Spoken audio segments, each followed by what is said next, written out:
Third part. The instant their blades locked together, the hunter felt that Gilzen's strength surpassed his own, but Dee had greater speed. Parrying the hunter's blow, Gilzen put his weight behind his blade and forced it back through Dee. But the man in black broke free and made a slash at the nobleman with unlordly speed. Gilzen groaned. Beneath his rent cape, his clothes, too, were split open, and fresh blood spilled from him.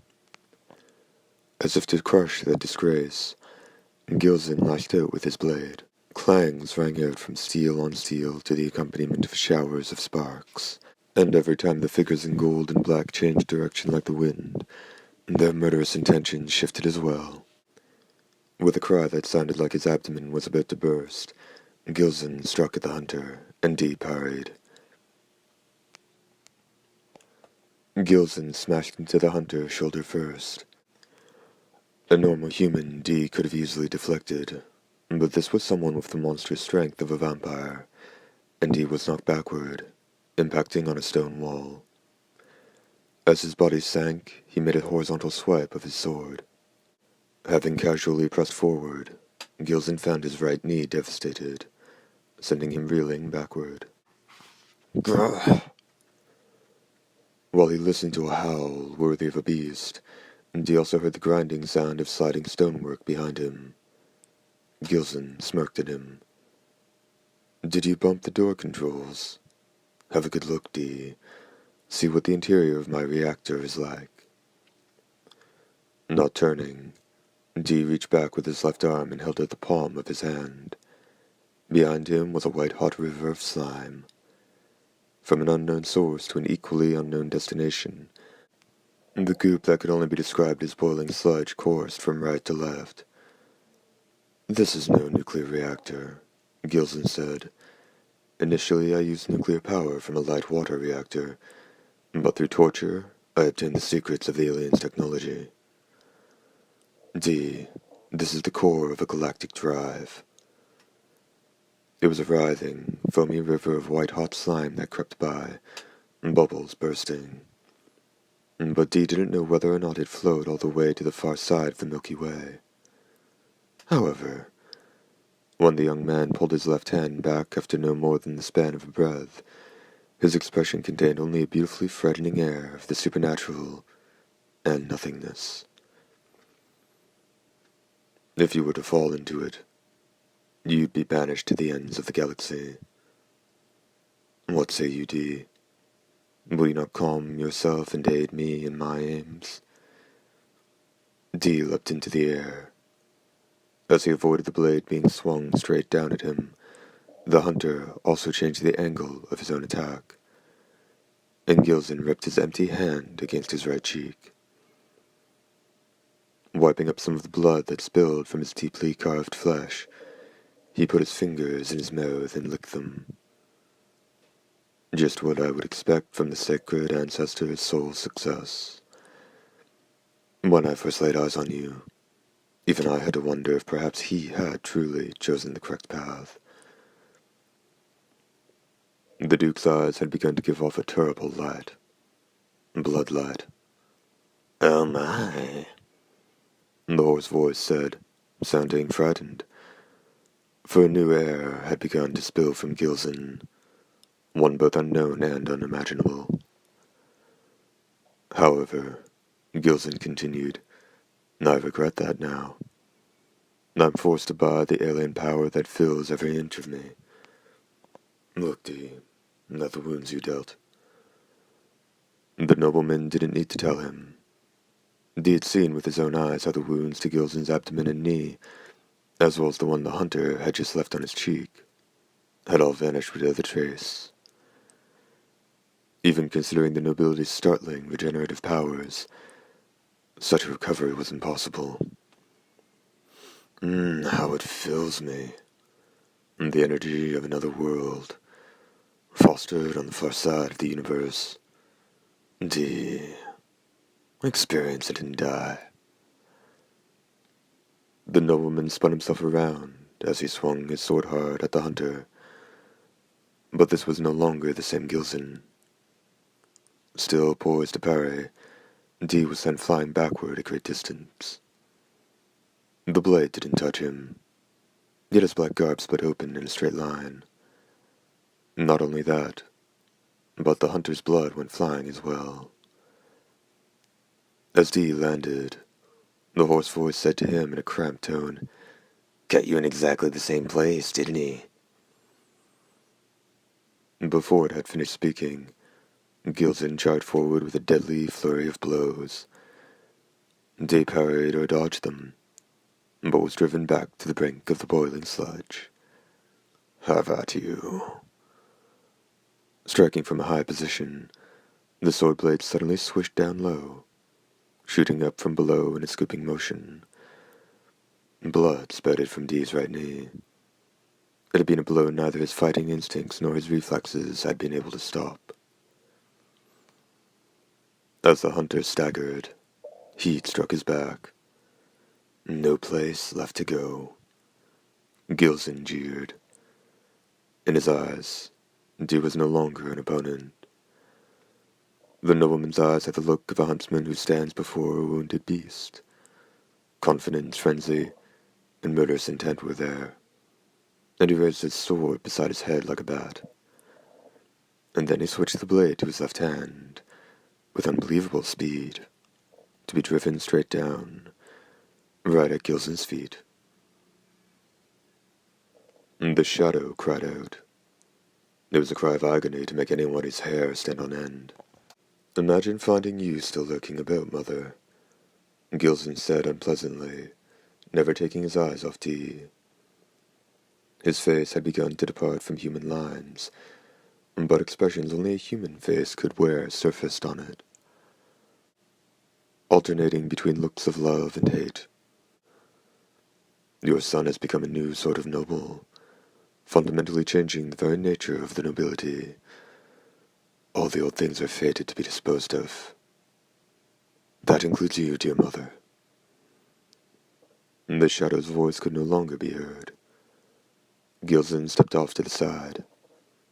A small shadow remained at his feet. It quivered 2 or 3 times, then moved no more. "I've done away with my mother," Gilson said proudly. "The one who held me back. The traitor who schemed to have me banished to the far reaches of the frontier. Dee, don't even think of asking how I could do such a thing to my own mother." Once more, the noble raised his sword by the side of his head. Dee held his blade out straight in front of him, aligned with Gilson's eye. "I'll have your head, Dee. Know that the blood that drips from it will create a new chapter in the history of the nobility." The figure that charged forward was an enormous mass of energy. Dee didn't flee, but rather ran forward too. As they passed each other, the cutting sounds overlapped.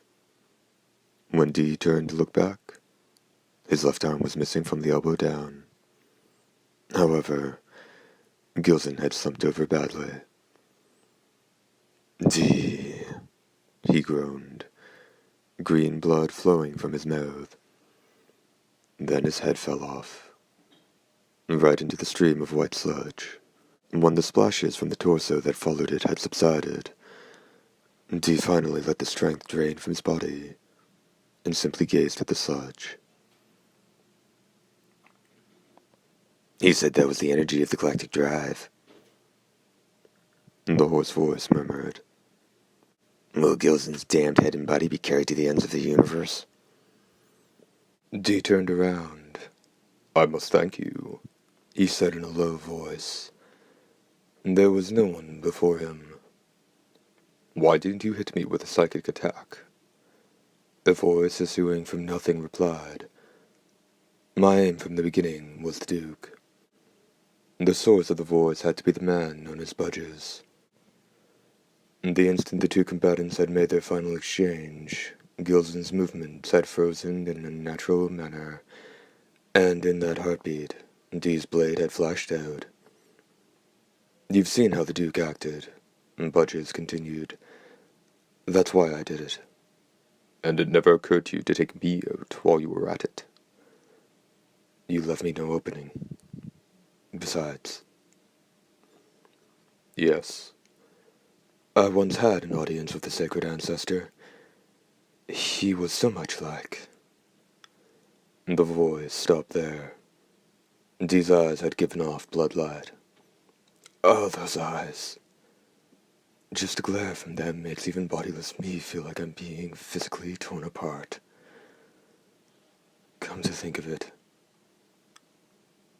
could you really be? Could your highness be? Returning his blade to its sheath, Dee bent down and retrieved his left arm from where it lay at his feet. He lined up the wounds. What's this? The hoarse voice cried out, and a tiny face surfaced in the palm of the hunter's left hand. It furrowed what might have been its brow, or perhaps just more wrinkles. The arm would infuse at the elbow. What the hell? It's the way Gilson cut me, Dee replied stoically. Anyone who didn't know the young man's true nature would have thought this exchange some sort of joke or parlor trick. It'll reattach itself sooner or later. It's just that it may take a day, or week, or month. That ain't good. In the meantime, if you were to get... The left hand suddenly held its tongue. It recalled the presence of the formless being. At any rate, it continued, Gilson's been slain, meaning your work should be finished. Let's get going. I have something to do first, Dee said, putting his left arm into an inner pocket of his long coat. I heard that John had the child. Where are they? Come with me, the formless voice told him. Page break. Just as Gilson had said, Larry was in one of the castle's rooms with Jean. It was the infirmary.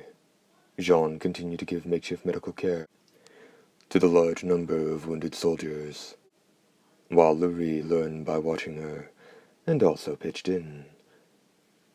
This child is more suited to doctoring than I, Jean said proudly, rubbing the top of the boy's head.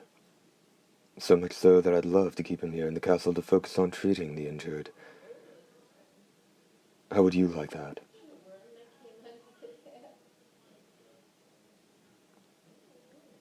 When she smiled at him, Larry backed away. Her fangs frightened him. I'm joking. Go with him, she said, pushing the boy in Dee's direction. Jean then asked, What do you intend to do about the castle? I've done what I was hired to do, Dee said softly. You can live here, or move somewhere else. Whatever suits you. But if I'm asked to slay the lot of you, I will be back. It seems it would be best if we went back to sleep, wouldn't it? In response to Jean's remark, Budges said, It certainly would. If we sleep for 1,000,000 years, the world will probably change some more. Perhaps the time of the nobility will have returned. Or maybe no one won't even remember him. Jean's eyes were riveted to the breast of Dee's long coat, as if in response to her scrutiny. Whistling tinged with poorly feigned nonchalance rang out. Good point, Jean said in a weary tone. No one would remember us. Maybe there wouldn't even be anyone left at all. Dee turned without saying a word. The boy followed after him. The two of them went down the corridor without a backward glance. It was then that Larry recalled something, and proceeded to tell Dee all about it. Third part, end.